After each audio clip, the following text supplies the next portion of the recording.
membantu sepupu mengurus tambak kepiting, untung bersih 3 juta. Ternyata saat panen musim gugur, dia hanya transfer ke aku 50.000. Katanya tambak itu miliknya, modal juga dia yang keluarkan, sedangkan aku cuma sederhana menebar jaring. Aku melihat transferan di layar HP, tidak menolak, tidak memaki, hanya diam-diam menerima uang itu, langsung memborong tambak air mati paling bau di seluruh desa. Hingga musim panas tahun berikutnya, tambak kepitingnya penuh dengan kepiting mati mengambang di permukaan. Bau busuk menyengat. Sedangkan kepitingku semua lincah dan sehat. Melihat wajahnya yang langsung pucat pasi, aku berdiri di pinggir tambak baru yang penuh rumput air subur. Mundur 2 langkah. Jangan sampai racun itu menginjak masuk ke kebunku. Kabarnya malam itu, sepupuku berlutut di lumpur dan meraung semalaman. Dia tidak mengerti, kenapa kepitingku bisa tumbuh begitu bagus. Saat itu aku sedang ditambak, mencatat nilai pH dan amonia hari ini. Tiba-tiba sebuah Mercedes-Benz G-Class baru berhenti di pinggir tambak. Yuanzi, perhitungan tahun ini sudah keluar. Dividennya sudah aku transfer. Aku melihat 50.000 di layar. Tidak bicara, tapi di dalam hati, aku punya catatan sendiri. 3 tahun, lebih dari 1000 hari malam. Aku makan dan tidur di pondok. Aku tahu tahun ini panen kepiting premium sangat melimpah. Setelah dikurangi sewa tambak dan pakan, keuntungan bersih hampir 3 juta. Tapi dia hanya transfer 50.000 ke aku. Yuanzi, tahun ini untungnya bagus, hampir 3 juta.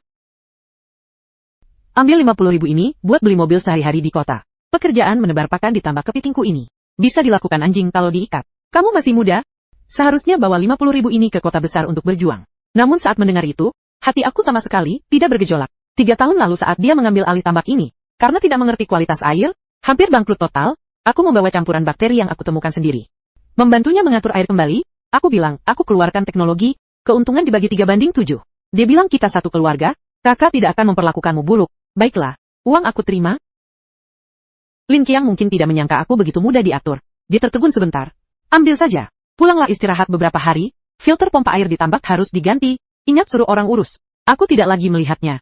Berbalik dan berjalan masuk angin dingin akhir musim gugur. Karena aku sangat tahu, tanpa penyesuaian ketat dan mikro yang aku lakukan, tambak kepiting yang kelihatan subur ini, tidak sampai setengah tahun akan menjadi selokan air busuk. Aku tidak pulang ke rumah di kota, aku takut bertemu orang yang dikenal. Bertanya berapa aku dibagi dari penjualan kepiting tahun ini. Bertanya bagaimana sepupuku memperlakukanku. Aku berjalan menyusuri jalan tanah desa. Notebook di pelukanku adalah kertas sampah di mata orang lain. Tapi itu adalah 3 tahun keringat darahku. Saat itu, HP berbunyi. Lin Qiang mengirim angpau di grup. Dia gila-gilaan pamer panen tahun ini di grup keluarga, membuat banyak kerabat ikut memuji. Aku langsung mematikan layar HP. Berjalan menuju hilir desa. Di sana ada tambak air hitam terbengkalai, selalu penuh ganggang biru dan bau busuk. Karena letaknya rendah, selalu menggenang air mati, bahkan anjing liar desa pun tidak mau mendekat. Aku berdiri di tepi yang penuh rumput liar. Melihat genangan air hijau pekat sampai hitam itu adalah tempat pembuangan sampah di mata semua orang. Tapi aku jongkok, mencubit sedikit lumpur dasar tambak, mendekatkan ke hidung dan menciumnya. Sebuah ide, seperti tunas baru yang tumbuh. Tidak bisa lagi ditahan. Bukankah dia bilang pekerjaan menebar pakan bisa dilakukan anjing kalau diikat? Kalau begitu aku akan tunjukkan padanya apa itu teknologi sejati. Aku berbalik langsung menuju kantor balai desa. Halo, Sekretaris Wang ada? Ada, Xiaolin ya? Kamu tidak sibuk di tambak kepiting Qiangzi? Ngapain lari ke sini? Saya ingin bertanya, apakah tambak air hitam di hilir masih dilelang? Itu lubang air mati loh. Airnya sudah bau. Kamu mau kontrak untuk apa? Bahkan kalau ditambah uang pun tidak ada yang mau. Sewa 1 tahun berapa? Kalau kamu benar-benar mau kontrak, 1 tahun 1000 yuan saja. Sekadarnya, tapi kita sepakat, ya, kalau rugi, desa tidak tanggung jawab. Aku cepat-cepat menghitung dalam hati, 50.000 cukup untuk kontrak tambak ini. Masih bisa beli peralatan pemurnian awal dan bahan habis pakai. Saya kontrak 5 tahun, sekarang langsung tanda tangan kontrak. Xiaolin, jangan terburu-buru, Qiangzi baru saja dapat uang besar. Ambil kontraknya. Setelah tanda tangan dan cep jempol, aku berlari dengan excited ke pinggir tambak terbengkalai. Luas tambak air hitam itu sangat besar. Ganggang biru hijau pekat seperti cat tebal, menutupi permukaan air, mengeluarkan bau menyengat. Orang desa mendengar aku kontrak lahan ini. Semua datang menonton hiburan. Yuanzi apa kena gangguan apa? Tempat rusak begini bisa menghasilkan apa? Qiangzi kasih dia bonus 50.000. Dia tidak simpan, malah habiskan semua di lubang air bau ini untuk nikah. Benar-benar anak boros. Hahaha. Lin Qiang juga datang berkeliling dengan G-Class-nya. Dia menurunkan kaca jendela, tertawa terpingkal-pingkal. Yuanzi, kalau 50.000 itu terasa panas di tangan, kakak ajak kamu ke kota pijat kaki saja. Ngapain mengadu kotoran di sini? Aku tidak menghiraukannya. Hanya memakai celana wader sampai dada. Susah payah membersihkan ranting busuk. Di air hitam yang sedalam pinggang, bau busuk menyengat. Tapi aku bahkan tidak mengerutkan alis, karena aku tahu apa yang aku lakukan. Setelah orang-orang usil pergi malam hari, aku membuka beberapa ember plastik hitam, yang baru diangkut dari kota siang tadi. Di dalamnya adalah cairan bakteri probiotik komposit, yang aku kembangkan dengan susah payah selama bertahun-tahun. Bakteri ini, khusus menangani air mati yang sangat eutrofikasi berat. Aku encerkan cairan induk sesuai proporsi yang tepat sampai ke gram. Lalu, menyemprotkannya secara merata ke setiap sudut tambak air hitam. Pekerjaan ini tidak boleh sedikit pun ceroboh. Selama seminggu penuh, aku keluar malam dan bersembunyi siang. Siang hari aku seperti pemulung memperbaiki tanggul di pinggir tambak. Malam hari, aku menjadi penyihir di perairan ini. Keajaiban muncul di pagi minggu kedua. Ganggang biru yang semula hijau pekat mulai surut besar-besaran. Bau menyengat, digantikan oleh bau tanah rumput air yang samar. Badan air perlahan menjadi jernih. Cahaya matahari akhirnya bisa menembus permukaan hingga ke dasar. Aku langsung manfaatkan momentum. Menanam elodea, yang sudah aku pilih dengan teliti. Tidak sampai setengah bulan, seluruh tambak air hitam berubah total. Rumput air subur, jernih sampai terlihat dasar. Saat aku hendak menebar bibit, HP berbunyi. Lin Xiang, wei, Yuanzi masih mengais di lubang air bau itu ya? Ada urusan kakak baru saja cari beberapa orang tua di kota, 80 yuan sehari. Khusus menebar pakan untukku. Kamu main lumpurmu saja pelan-pelan, nanti tahun baru kakak kasih 2 ekor kepiting sisa. Mengerti, aku tutup telepon. Wajahku tenang seperti air danau di depanku. Lin Qiang berfoya-foya di kota. Tidak tahu balasan alam begitu kejam. Aku berjalan ke pinggir tambak, membuka beberapa kotak styrofoam berpendingin terakhir. Melihat makhluk-makhluk kecil yang bening berkilau ini, masuk ke dalam rumput air yang jernih, aku mengambil buku catatan, membuka halaman baru, menulis suhu air dan jumlah tebar hari ini. Setelah menebar bibit kepiting terakhir, langit sudah hampir terang. Aku berjalan pulang menyusuri kabut pagi. Saat pertama kali mengontrak tambak terbengkalai ini, itu karena impulsif. Tapi sekarang setelah tenang, tekanan besar datang menghantam. Semua tabungan sudah aku masukkan. Setiap malam, menyesuaikan ekosistem dengan hati-hati, tambak ini seperti lubang tanpa dasar. Menelan habis keringat darahku, aku tahu aku tidak boleh gagal. Harus berhasil, bukan hanya untuk balik modal, tapi juga untuk merebut napas itu, pulang ke rumah, dan membuka pintu. Aroma masakan menyambut. Ayah, ibu dan tunanganku Xiaoya sudah duduk di meja makan. Ternyata sudah lama menunggu. Kenapa semalaman tidak pulang? Makanan sudah dihangatkan 2 kali, ada sedikit pekerjaan akhir di tambak. Jadi lembur sebentar, cepat cuci tangan makan, wajahmu kok pucat sekali. Apa kecapekan? Tidak apa-apa, cuma begadang. Suasana meja makan agak hening. Ibu menyendokkan sayur untukku. Yuanzi, tahun ini Qiangzi sebenarnya bagi berapa uang ke kamu? Pertanyaan itu seperti jarum menusuk hatiku. Ayah dan Xiao, ia juga berhenti makan dan menatapku. Aku meletakkan mangkuk, mengeluarkan HP dan menunjukkan layar transfer. Bu, uangnya di sini, 50.000. Kok hanya 50.000? Di desa sudah heboh. Katanya Qiangzi tahun ini untung hampir 3 juta. Tahun ini, kelihatan ramai. Sebenarnya tingkat kematian juga tinggi. Ditambah tahun depan mau perluas, di mana-mana butuh uang, luas air milik orang, modal dan resiko juga ditanggung orang. Memang tidak sisa banyak, aku cuma membantu menebar pakan, dapat 50.000 sudah bagus. Aku menyampaikan alasan yang sudah aku siapkan, dengan tenang dan pelan. Ayah menghisap rokok pipa tanpa bicara. Xiaoya memandangku ingin bicara tapi menahan. Hanya ibu yang wajahnya penuh rasa tidak terima dan curiga. Mustahil, tambak itu kalau tidak ada kamu yang jaga tengah malam. Sudah busuk duluan Lin Yuan. Kamu pasti dibully Qiangzi. Bu, jangan sembarangan bicara. Qiangzi kan kakak sepupuku, mana mungkin dia nipu aku. Bagian besar memang seharusnya diambil, kita harus adil. Saat mengatakan ini, hatiku berdarah. Setiap kata adalah pengkhianatan terhadap 3 tahun keringat darahku, tapi aku harus bilang begini. Aku tidak boleh biarkan mereka tahu aku sudah putus dengan Lin Qiang. Apalagi tidak boleh mereka tahu, aku sudah kontrak tambak air mati paling bau di desa. Aku tidak mau mereka ikut khawatir dan ketakutan. Ibu masih mau bicara, tapi dipotong ayah. Sudah, makan saja. Anak laki-laki punya hitungannya sendiri. Malam itu aku berbaring di tempat tidur. Xiaoya memelukku dari belakang. Ling Yuan, hari ini kamu aneh. Kamu pasti ada yang disembunyikan dariku. Ada apa sih? Cuma angin malam kencang, kepala pusing. Sungguh. Tidur saja, besok aku ajak kamu jalan-jalan ke kota. Orang di pelukanku, akhirnya diam. Tapi aku tidak bisa tidur. Aku membuka mata, memandang langit-langit yang belang-belang. Di kepalaku, hanya ada tambak air hitam yang sedang mengalami perubahan besar secara diam-diam. Itu adalah harapanku, juga satu-satunya jalan mundurku. Hari-hari berikutnya adalah masa paling ramai di desa menjelang akhir tahun. Setiap keluarga menghitung hasil panen tahun ini, bersiap menyembelih babi untuk tahun baru. Aku juga berpura-pura biasa saja. Siang hari menemani ayah ibu dan Xiaoya belanja kebutuhan tahun baru. Seolah-olah tidak ada yang terjadi, tapi di hatiku selalu ada satu hal yang menggantung, kualitas air tambak itu. Hasil tes laboratorium kualitas air. Datang 3 hari setelah aku menebar bibit. Tuan Lin, kabar baik? Data sampel air Anda sudah keluar. Amonia dan nitrit sudah turun di bawah batas aman. Kadar oksigen terlarut sangat tinggi. Siklus ekologi kelompok bakteri itu sudah terbentuk sempurna. Saat itu aku sedang membantu Xiaoya memilih kuplet tahun baru. Begitu mendengar telepon, aku hampir menjungkir balikan kios. Aku menurunkan suara dan berjalan ke sudut jalan. Bagus sekali, lalu tingkat kejernihan airnya sangat bagus. Alga dasar dan rumput air tumbuh sangat baik. Sudah mencapai standar perairan ekologi kelas atas. Ini benar-benar contoh perbaikan tambak tua tingkat buku pelajaran. Teknologi Anda luar biasa. Baik, terima kasih banyak. Setelah menutup telepon, batu besar di hatiku jatuh separuh. Air sudah hidup. Artinya tambak ini benar-benar milikku. Sisanya tinggal menunggu waktu, membiarkan bibit kepiting emas itu tumbuh besar. Selama periode ini, Lin Qiang juga menelponku beberapa kali. Pertama kali bertanya 50.000 itu mau dipakai untuk apa. Jangan sembarangan main-main dengan uang itu. Simpan untuk renovasi rumah orang tua. Sisanya ditabung untuk nikah. Nada bicaranya seperti orang tua sedang menggurui anak muda. Penuh rasa superior setelah berhasil. Mengerti, Kak Qiang? Kedua kali menjelang malam tahun baru, Yuanzi, besok siang di restoran termahal di kota, Hong Yun. Kakak sudah booking seluruh tempat. Aku sengaja undang kerabat, dan beberapa bos pembeli.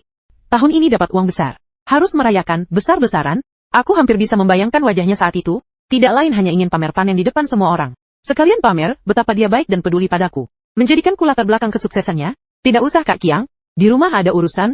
Jangan begitu, jangan canggung. Sudah diputuskan. Besok datang lebih awal. Bantu sambut tamu. Dia menutup telepon tanpa menunggu jawabanku. Aku memegang HP dan tersenyum dingin. Kamu mau main sandiwara? Aku temani. Aku ingin lihat. Berapa lama lagi, tambak jelekmu itu bisa bertahan. Siang hari malam tahun baru, aku tetap pergi, membawa ayah ibu dan Xiaoya. Di ruang VIP terbesar Hong Yun terpasang 5 meja penuh. Begitu masuk langsung melihat Lin Qiang beserta orang tuanya, dan beberapa bos pembeli besar, sedang duduk di meja utama sambil tertawa riang. Melihat kami datang, Ibu Lin Qiang langsung berdiri dengan antusias. Wah, keluarga kedua datang. Cepat duduk, cepat duduk. Mulutnya ramah, tapi matanya terus memindai pakaian sederhana ayah ibuku. Penuh rasa superior. Ini kakak iparmu, Lili. Ini yang aku ceritakan, sepupuku Lin Yuan, yang membantu menebar pakan di tambakku. 9 kata itu, dia ucapkan keras dan jelas. Semua mata di ruangan langsung tertuju padaku. Wajah ayah ibuku langsung berubah, tangan Xiaoya juga mencengkeram lenganku erat-erat. Aku bisa merasakan dia gemetar, tapi aku malah tersenyum. Halo kakak ipar, saya Lin Yuan. Ketenangan aku sepertinya membuat Lin Qiang terkejut. Dia tidak melihat rasa gugup dan malu yang dia harapkan. Meja makan pun menjadi panggung show pribadi kakak sepupu. Dia sesekali bilang, harga kepiting tahun ini bagus sekali. Sesekali bilang bos besar mana yang sudah pesan stok tahun depan. Akhirnya dia arahkan topik ke arahku. Yuanzi anak ini, terlalu jujur. Sudah bantu kakak 3 tahun di tambak. Hujan angin tidak pernah absen. Meski tidak punya jasa besar, tapi punya jerih payah. Jadi kakak putuskan, beberapa hari lalu kasih dia angpau 50.000. Biar dia ikut senang. Semua bilang, kakak seperti aku ini cukup baik kan? Ya, sangat baik. Qiangzi sekarang sudah sukses. Makan daging masih ingat sisakan kuah untuk adik. Memang harus saling peduli. Yuanzi otaknya agak lambat. Tidak bisa kerja besar, cuma bisa kerja keras. Qiangzi mau ajak dia main, itu sudah keberuntungannya. Tapi aku dengar Yuanzi juga kontrak tambak. Katanya tambak sebelah Qiangzi, tambak air mati yang tidak ada yang mau. Begitu kata itu keluar, ayah ibu dan Xiao, ia langsung terkejut. Xiao Yuan benar? Kenapa tidak bilang ke kami? Ayah memandangku tanpa bicara. Xiao yang malah mencengkeram tanganku kuat-kuat. Yuan, masalah sebesar ini kenapa tidak diskusi dengan keluarga? Uang 50.000 itu setidaknya bisa dipakai beli makanan enak untuk ayah ibu. Sekarang semua habis sia-sia. Tapi kalau nanti rugi, masih bisa datang ke Kak Qiang. Kakak pasti akan rawat kamu dengan baik. Mendengar itu, aku diam-diam menggertakkan gigi. Mereka saling sambung-menyambung, menjadikanku orang yang butuh belas kasihan. Wajah ayah ibuku sudah merah padam. Mata Xiaoya sudah memerah. Tapi aku malah berdiri dan mengangkat gelas. Kak Qiang, terima kasih sudah merawatku 3 tahun ini. Aku hormat 1 gelas, untuk kakak. Aku menenggak habis segelas arak putih. Semua orang terkejut. Lin Qiang memandangku. Matanya penuh kemenangan dan kepuasan. Dia pikir aku sudah menyerah. Padahal yang aku hormati bukan dirinya, tapi ikatan keluarga, yang dia sendiri kubur dengan tangannya. Mulai dari gelas ini, semua dihapus bersih. Setelah keluar dari restoran, ayah berwajah hitam tanpa bicara sepatah kata pun. Ibu terus menghela napas. Xiaoya berjalan diam di sampingku, mencengkeram lenganku erat-erat. Aku tahu mereka semua menahan amarah. Saat hampir sampai rumah, aku baru bicara. Ayah ibu, maaf hari ini kalian terluka. Yuanzi, tambakmu sendiri bisa diatasi tidak? Kalau kehabisan uang, pasti bilang ke ayah ibu. Iya Yuanzi, diejek orang tidak apa-apa, yang penting keluarga kita baik-baik saja. Yuanzi, jangan takut. Kamu lakukan urusanmu dengan baik, aku pasti dukung kamu. Ayah, ibu, Xiaoya. Kalian tenang saja, aku sangat percaya diri dengan tambakku. Beri aku sedikit waktu, aku akan ambil kembali semua muka yang hilang hari ini. Nada suaraku sangat tenang, tapi setiap kata penuh kekuatan yang tidak bisa dibantah. Mereka memandangku, sepertinya terkesan dengan tatapanku. Setelah mengantar mereka masuk rumah, aku berdiri sendirian di halaman cukup lama. HP bergetar. Itu alarm dari kamera underwater yang aku pasang di dasar tambak air hitam. Aku buka aplikasi, gambar bawah air yang jernih muncul. Di air yang jernih, sebatang demi sebatang elodia bergoyang mengikuti arus. Dan di balik rumput air, beberapa kepiting kecil seukuran koin, dengan cangkang emas, sedang aktif sekali mencari makan dan berganti kulit. Melihat video itu, darah di dadaku kembali mendidih. Beberapa bulan berikutnya, aku berperilaku sama seperti tahun-tahun sebelumnya. Begitu musim semi tiba, desa kembali ramai. Setiap ada yang bertanya apa rencanaku tahun ini, aku jawab dengan alasan yang sama seperti dulu. Banyak orang memandangku dengan mata kasihan. Kadang masih ada yang mengungkit lelucon tentang tambak air mati yang aku kontrak. Yuanzi meski Changzi temperamental, tapi setidaknya dia bayar tepat waktu. Ngapain kamu repot-repot main di lubang bau itu? Iya, sekarang beternak air susah. Lebih baik punya pohon besar untuk berteduh, daripada buang uang sendiri ke air. Semua omongan itu masuk telinga kiri keluar telinga kanan. Aku tahu mereka bukan bermaksud jahat. Mereka hanya melihat permukaannya saja, melihat Linciang perluas pondok baru dan megah, melihat keluargaku yang lesu. Tidak ada yang tahu. Di bawah permukaan air yang tenang sudah ada arus kuat. Juga tidak ada yang tahu. Aku sedang menunggu sebuah kesempatan. Kesempatan yang cukup untuk membungkam semua keraguan. Tak lama kemudian musim panas tiba. Stasiun meteorologi terus mengeluarkan peringatan oranye gelombang panas. Kepiting paling takut cuaca panas. Aku tahu kesempatan sudah datang. Aku ingin lihat tanpa teknologi pengaturan air dariku. Bagaimana Linciang menghadapi gelombang panas ini. Kemudian, aku matikan TV, berkata pada ayah ibu, hari ini aku pindah tidur di pondok sebelah. Mungkin beberapa hari ini tidak sempat pulang. Keesokan harinya sebelum fajar, aku sudah bangun, aku tidak membangunkan siapapun, diam-diam memakai celana wader. Sebelum keluar rumah, aku memandang pintu kamar ayah ibu yang tertutup rapat, dalam hati berkata, ayah ibu, tolong percaya anak kalian, sekali lagi, kali ini aku tidak akan mengecewakan kalian, aku tidak akan biarkan siapapun lagi meremehkan keluarga kita. Aku keluar rumah, langsung menuju tambak di hilir desa, mengangkat perangkap yang tenggelam di dasar air, meski hari ini cuaca panas luar biasa, tapi di keranjang jaringku, penuh dengan kepiting besar berkualitas premium. Dasar tambak bersih. Aku memeriksa rumput air, lumpur dasar, dan kadar oksigen. Semua indikator sudah diukur. Semua data normal. Aku menyalakan pompa air, air menyembur keluar. Seluruh permukaan tambak bergoyang pelan. Aku bisa merasakan dengan jelas, sebuah kekuatan kehidupan yang kuat, sedang mengalir di dasar air ini. Mulai saat ini, aku tidak akan lagi peduli wajah siapapun. Dan aku tidak langsung memberitahu siapapun, bahwa kualitas air tambakku sangat bagus. Sebelum pertunjukan dimulai, aku harus memastikan semuanya aman. Aku berkeliling memeriksa tambakku dengan teliti. Begitu menebar segenggam pakan, langsung ada kepiting yang berebut dengan ganas. Jauh lebih kuat daripada kepiting di tambak Linciang yang lesu. Dia selalu bilang tambaknya adalah tanah berhoki, bisa menghasilkan kepiting terbesar. Tapi dia tidak pernah mendengarkan saranku. Selalu memberi pakan ikan mati murahan. Lumpur dasar sudah penuh bahan organik berlebih. Dasar tambak hitam dan bau. Begitu cuaca sedikit panas, permukaan air langsung muncul lapisan ganggang hijau. Seperti panci beracun yang sedang difermentasi. Untuk mempertahankan tambak itu, dulu aku harus menebar obat penawar racun setiap tengah malam. Dan menghidupkan aerator dengan mati-matian, selama 3 tahun. Uang obat dan kerugian kepiting mati yang aku hematkan untuknya. Lebih dari ratusan ribu, tapi dia menganggap semua itu hal yang wajar. Dipikir karena dia bayar sewa tambak, alam harus memberi dia hasil tanpa syarat. Saat itu Linciang yang sedang di kota menelponku lagi. Wei, Yuanzi. Lagi di rumah pakai AC ya? Tidak ke lubang bau itu. Tidak di pondok. Cuaca panas begini jangan keluyuran. Besok pagi jam 6. Bawa beberapa jaring besar ke tambak sebelahku. Kakek-kakek yang jaga bilang air agak keruh, ada beberapa kepiting mati, mengambang. Kamu datang bantu angkat? Jangan sampai orang desa lain lihat. Bawa sial. Nada suaranya masih sangat wajar. Seperti sedang memerintah buruh murahan, aku memegang HP.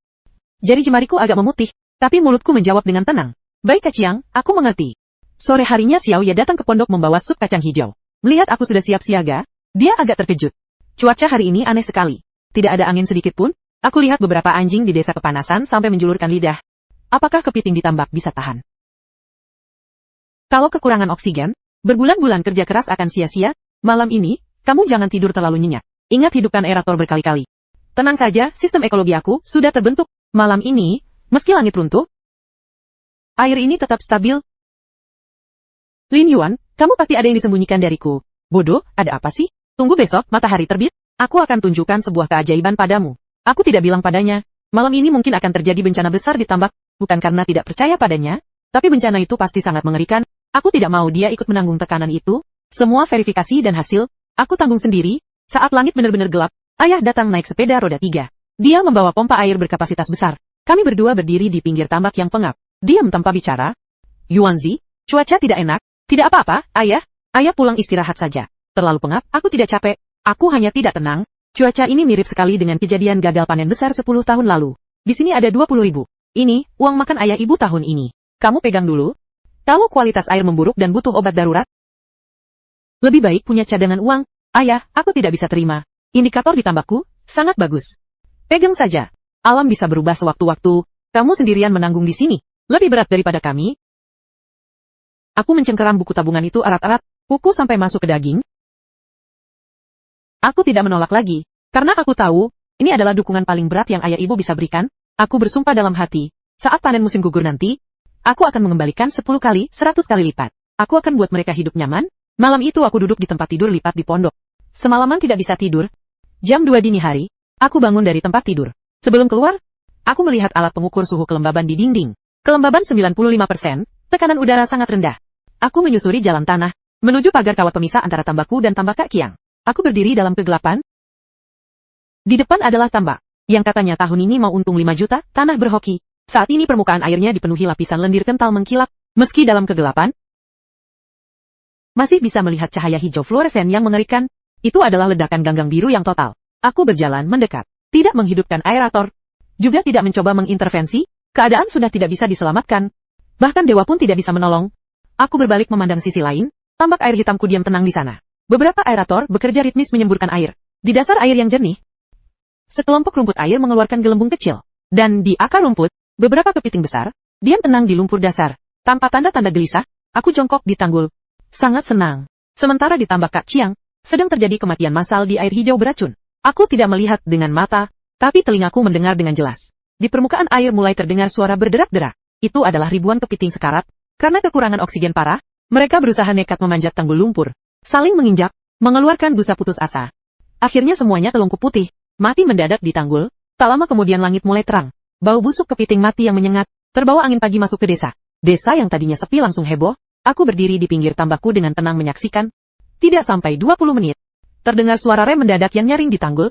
Lin Qiang tergopoh-gopoh, hampir jatuh dari Mercedes G-kelasnya. Saat ini, dia melihat tambaknya penuh kepiting mati mengambang. Dan ganggang biru yang menutupi permukaan seperti saringan minyak. Dia mengeluarkan jeritan pilu yang menyayat hati. Dia seperti orang gila berteriak dan menangis di pinggir tambak. Mungkin mendengar suara aerator di tambakku, dia tiba-tiba menoleh.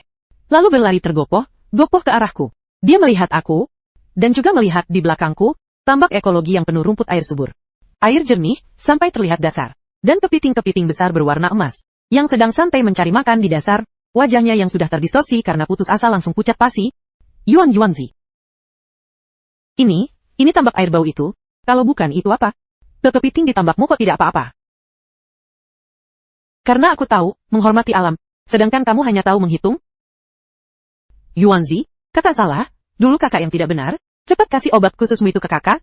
Bantu kakak atur air. Sebulan aku bayar gaji 20.000.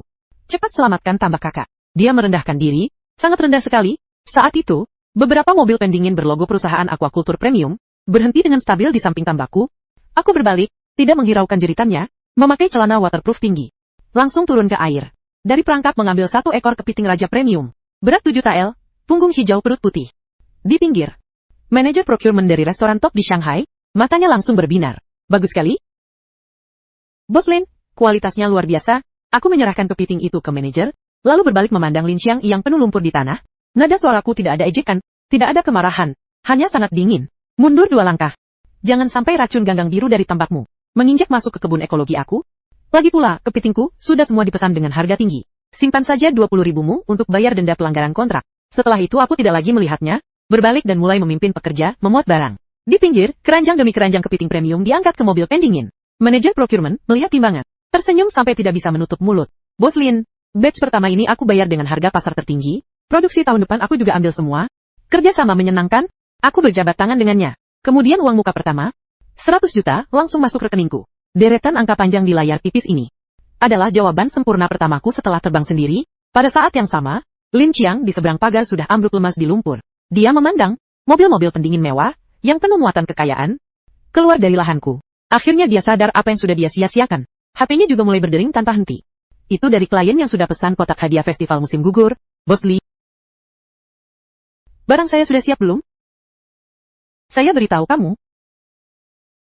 Kontrak sudah jelas tertulis. Kalau tidak bisa serahkan kepiting berkualitas tinggi, denda 3 kali lipat, 1 sen pun tidak boleh kurang.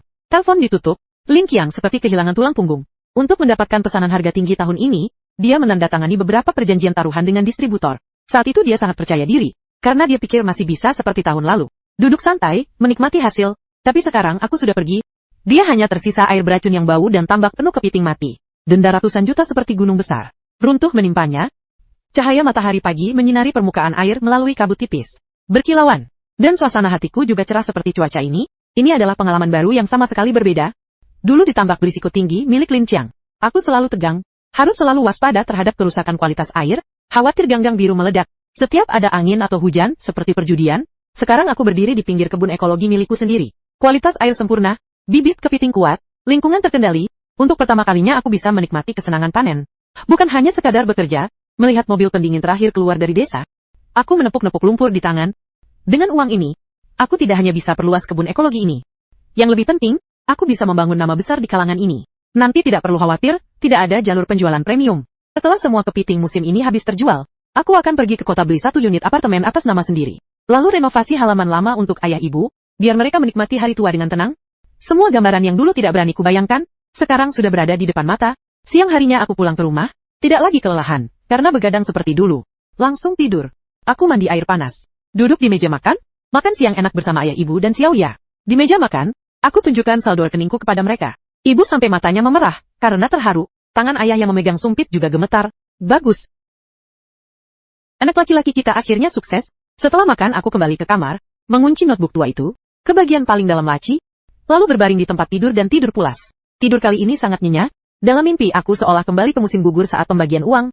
Lin Qiang mentransfer 50.000 ke WeChatku. Wajahnya masih penuh ekspresi memberi sedekah yang angkuh. Kali ini aku tidak diam lagi. Aku tersenyum lebih cerah daripadanya. Saat aku duduk di samping, minum jus semangka dingin yang dibawakan Xiaoya. Di seberang pagar, Lin Qiang sedang mengalami hari paling putus asa dalam hidupnya. Tamparan keras dari ayahnya membuatnya benar-benar tersadar. Keuntungan tahun lalu sudah dihabiskannya untuk bersenang-senang. Perjanjian taruhan beberapa juta yang ditandatanganinya tahun ini. Kalau tidak bisa serahkan kepiting premium, denda saja sudah cukup membuat keluarganya bangkrut. Dia mulai menelpon gila-gilaan. Pak teknisi Wang, aku bayar 5.000 sehari. Datang bantu aku benahi air.